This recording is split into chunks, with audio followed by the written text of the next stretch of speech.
नमस्कार दोस्तों, यदि आप आर्थिक तंगी से परेशान हैं, तो नियमित रूप से श्री कनक धारा स्रोत का पाठ करने से आपकी समस्याएं दूर हो जाएंगी। कनक धारा स्रोत स्वर्ण वर्षा करने वाला अद्भुत स्रोत है। लक्ष्मी प्राप्ति के लिए जितने भी मंत्र हैं, उन सब में कनक धारा स्रोत प्रमुख स्थान रखता है। यह स्रोत सबसे ज्यादा प्रभावशाली, कल्याणकारी एवं शीघ्र फल देने वाला है। धन तथा दरिद्रता संबंधी जितने भी दोष हैं, उन सभी का शमन करने में यह पूर्ण रूप से सक्षम है। कनक धारा स्रोत की रचना आदि गुरु शंकराचार्य जी ने की थी। इस स्रोत की महिमा के विषय में एक कथा है, जिसके अनुसार आदि गुरु शंकराचार्य भोजन की तलाश में इधर उधर भटक रहे थे। एक महिला की नजर भिक्षा मांगते हुए उस बालक पर गई। उस महिला को बालक के प्रति अजीब सा खिंचाव महसूस हुआ। वह स्त्री बहुत गरीब थी। वह उस बालक को अच्छा भोजन नहीं दे सकती थी। उस समय उसे अपने दुर्भाग्य पर बहुत क्रोध आ रहा था। उस स्त्री की हालत को देखकर आदि शंकराचार्य जी ने कहा, जो भी आपके पास है, भले ही वह बहुत कम है, लेकिन वह पर्याप्त है। उस स्त्री ने एकादशी का व्रत रखा हुआ था और उसके पास एक सूखे आंवले के अलावा व्रत खोलने के लिए और कुछ नहीं था। उसने वह सूखा आंवला शंकराचार्य जी के पात्र में डाल दिया और बड़े ही करुण स्वर में बोली, बेटा, मेरे बहुत ढूंढने पर भी मुझे सिर्फ यह आंवला ही मिला, तुम इसे ग्रहण करो। उस स्त्री की स्थिति देखकर शंकराचार्य जी रो पड़े और उन्होंने तत्काल माँ लक्ष्मी का आवाहन किया। उनके बुलाने पर माता लक्ष्मी प्रकट हुई और बोली, शंकर, मैं इसकी दरिद्रता को दूर नहीं कर सकती। इसके भाग्य में धन नहीं है, इसके कर्म ही इसकी गरीबी का कारण है। यह कहकर माँ लक्ष्मी अंतर्ध्यान हो गई। लेकिन शंकराचार्य जी ने उस स्त्री की दरिद्रता को दूर करने की ठान ली थी। उन्होंने तुरंत ही विह्वल भाव से 18 श्लोक के इस स्तोत्र का निर्माण कर माँ लक्ष्मी की स्तुति की। स्तुति करते समय शंकराचार्य जी के आंसू बहने लगे। जैसे ही यह स्तोत्र पूरा हुआ, तुरंत ही वहां पर सोने के सिक्कों की वर्षा होने लगी। तब माँ लक्ष्मी पुनः प्रकट हुई और बोली, शंकर, तुमने इस स्तोत्र का निर्माण करके जगत का कल्याण किया है। इस कनक धारा स्तोत्र का जो भी भक्ति भाव से पाठ करेगा, उसके कुल में धन का अभाव कभी नहीं होगा। आइए अब शुरू करते हैं कनक धारा स्तोत्र।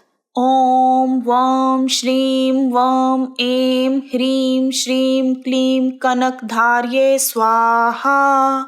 जिस प्रकार भ्रमरी अर्ध विकसित पुष्पों से अलंकृत तमाल वृक्ष का आशय ग्रहण करती है, उसी प्रकार भगवान श्री विष्णु के रोमांच से शोभायमान लक्ष्मी जी की दृष्टि श्री अंगों पर लगातार पड़ती रहती है और जिसमें समस्त ऐश्वर्य और धन संपत्ति का वास है। उन समस्त मंगलों की अधिष्ठात्री देवी महालक्ष्मी की दृष्टि मेरे लिए मंगलदायिनी हो। जिस प्रकार भ्रमरी कमल की पंखुड़ियों पर लगातार मंडराती रहती है, वैसे ही जो दृष्टिमाला श्री हरि के मुख कमल की ओर प्रेम सहित जाती है और लज्जा से वापस आ जाती है, समुद्र कन्या लक्ष्मी की वह मनोहर मुग्ध दृष्टि मुझे अपार धन संपत्ति प्रदान करे। जो समस्त देवों के स्वामी इंद्र के पद का वैभव अर्थात सुख प्रदान करने में समर्थ है, श्री हरि को भी अत्यधिक आनंद प्रदान करने वाली है तथा जो नील कमल के भीतरी भाग के समान मनोहर जान पड़ती हैं, उन लक्ष्मी जी के अध खुले नेत्रों की दृष्टि क्षण भर के लिए ही मुझ पर थोड़ी सी अवश्य पड़े। जिसकी पुतली एवं भौहें प्रेम के वशीभूत होकर अध खुली हैं, किंतु अपलक नयनों से देखने वाले आनंद कंद भगवान मुकुंद को अपने निकट पाकर कुछ तिरछी हो जाती हैं, ऐसे शेषशायी भगवान विष्णु की अर्धांगिनी श्री लक्ष्मी जी के नेत्र हमें धन संपत्ति तथा ऐश्वर्य प्रदान करने वाले हों, जो भगवान मधुसूदन के कौस्तुभ मणि से सुशोभित वक्ष स्थल में इंद्रनीलमयी हारावली सी सुशोभित होती हैं तथा उनके मन में प्रेम का संचार करने वाली हैं, उन कमल कुंज निवासिनी कमला की कृपा दृष्टि मेरा कल्याण करे।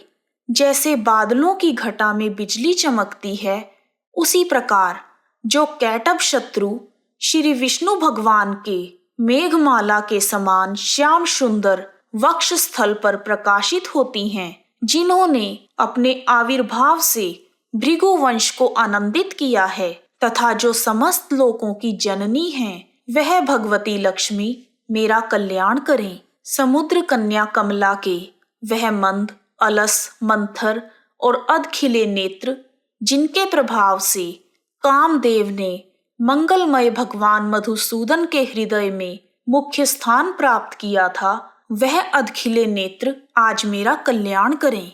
भगवान नारायण की प्रेयसी लक्ष्मी का नेत्र रूपी बादल दया रूपी अनुकूल पवन से प्रेरित होकर दुष्कर्म रूपी धूप को चिरकाल के लिए दूर हटाकर विषाद रूपी धर्मजन्य ताप से पीड़ित मुझ दीन रूपी चातक पर धन रूपी जलधारा की वृष्टि करे। विशिष्ट बुद्धि वाले मनुष्य जिसकी प्रीति के पात्र होकर जिस दया दृष्टि के प्रभाव से स्वर्ग पद को सहज ही प्राप्त कर लेते हैं, पद्मासना पद्मा की वह विकसित कमल गर्भ के समान कांतिमयी दया दृष्टि मुझे मन वांछित फल प्रदान करे।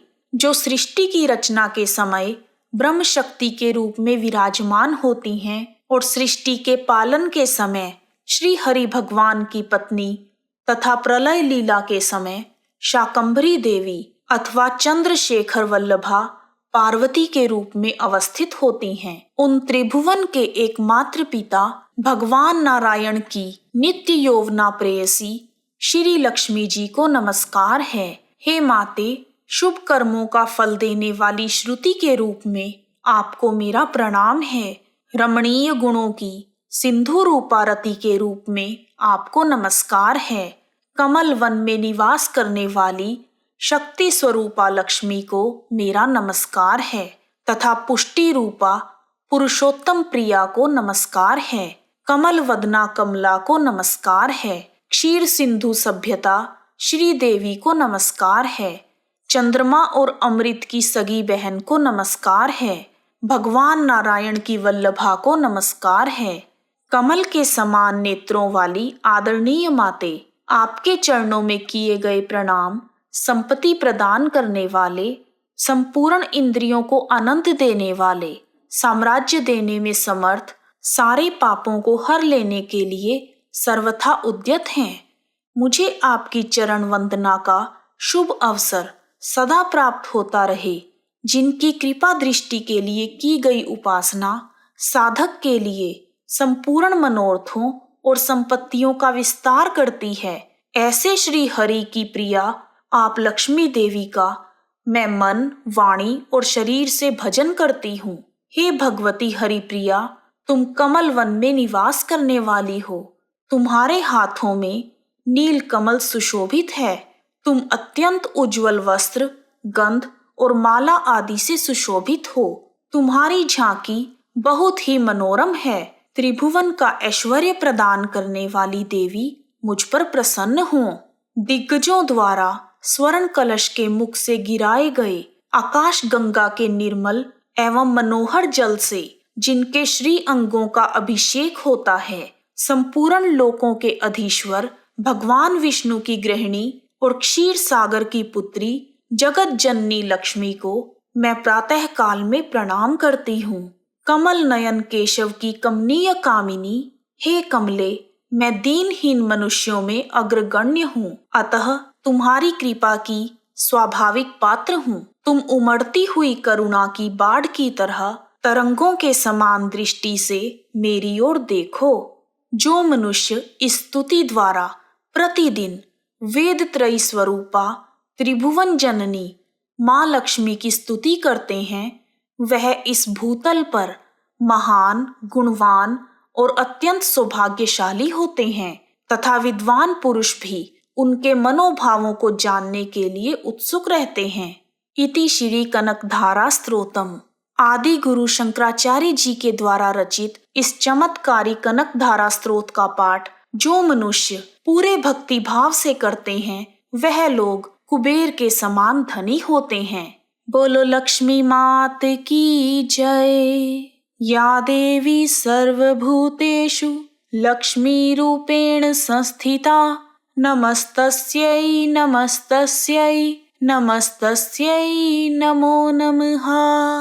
यदि आपको कनकधारा स्तोत्र का हिंदी में अनुवाद पसंद आया है तो कमेंट बॉक्स में जय मां लक्ष्मी लिखना ना भूलें। आप सभी का हार्दिक धन्यवाद। जय मां लक्ष्मी।